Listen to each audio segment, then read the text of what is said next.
नमो तस्स भगवतो अरहतो सम्मा संबुद्धस्स। नमो तस्स भगवतो अरहतो सम्मा संबुद्धस्स।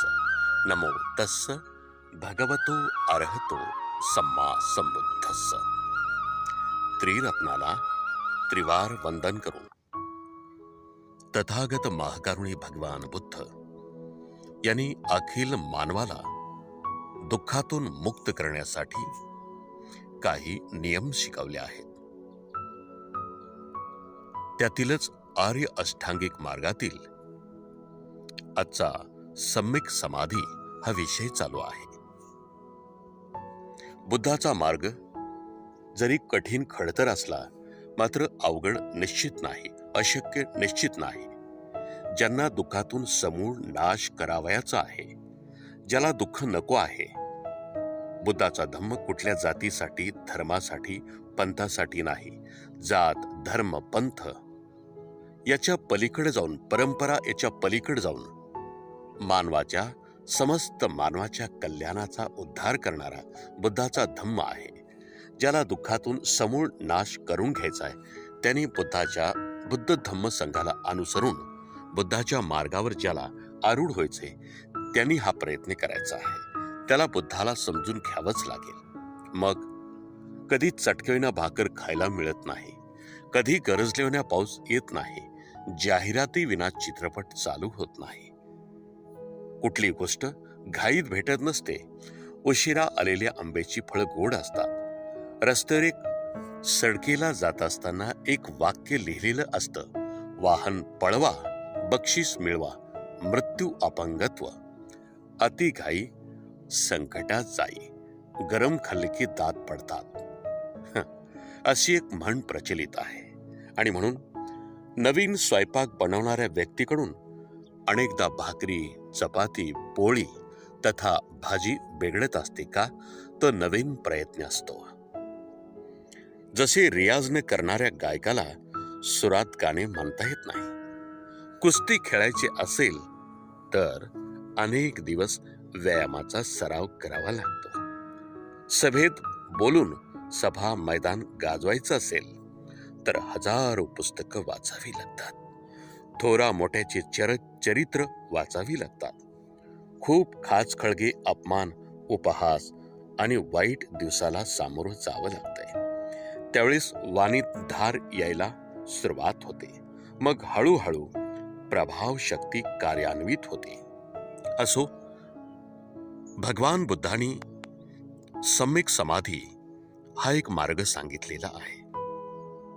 सम्यक समाधी, जसं आपण आर्य अष्टांगिक मार्गाच्या माध्यमातून आज सम्यक समाधी इथं पोचलो आहोत.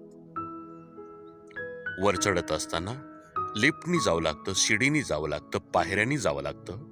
तसं टप्प्याटप्प्याने बुद्धाचा हा धम्म आपल्याला समजून घ्यायचा आहे, ज्याला दुःखातून मुक्ती करून घ्यायची आहे.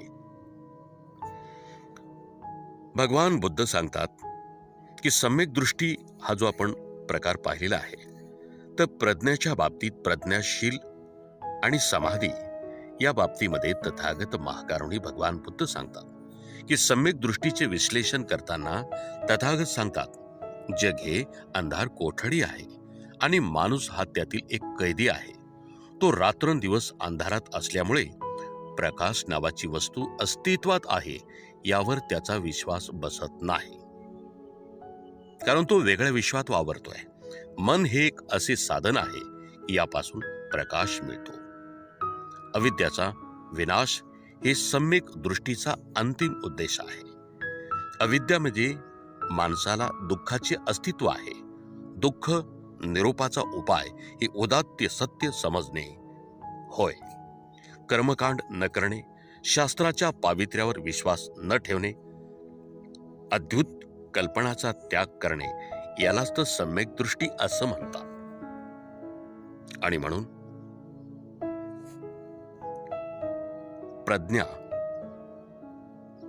आता आपण पाहिलं आहे की शील, समाधी, प्रज्ञा ही सद्धम्माची प्रमुख अंगे आहेत. शील म्हणजे सदाचार, कायेने वाचेने चांगले कर्म म्हणजे सम्यक कर्मांत. सम्यक आजीविका, सम्यक व्यायाम, शुद्ध आचरण, काया वाचेची पवित्रता. समाधी म्हणजे कुशल चित्ताची शुद्धता, प्रसन्नता, प्रबळता याचा समाधीमध्ये समावेश होतो. प्रज्ञा म्हणजे विशुद्ध ज्ञान, नवप्रकाशाचा उदय, सद्धर्माला जाणणे, सम्यक दृष्टी, सम्यक संकल्प, विमल ज्ञान, लोकोत्तर दिव्य दृष्टी, अलौकिक सामर्थ्य याचा प्रज्ञेत समावेश होतो. सम्यक वाचा. माणसाने जे सत्य आहे तेच बोलावे, असत्य बोलू नये, दुसऱ्याविषयी वाईट बोलू नये, निंदा नालस्ती करू नये, रागाची किंवा शिवीगाळीची भाषा वापरू नये, सत्य व मधुर बोलावे, यालाच तर सम्यक वाचा असं म्हणतात.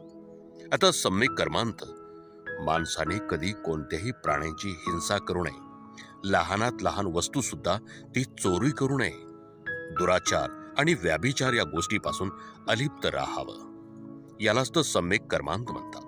सम्यक आजीविका, माणसाला स्वतःचा आणि कुटुंबाचा सांभाळ करण्यासाठी, उपजीविका करण्यासाठी कोणते तरी व्यापार काम धंदा करावाच लागतो.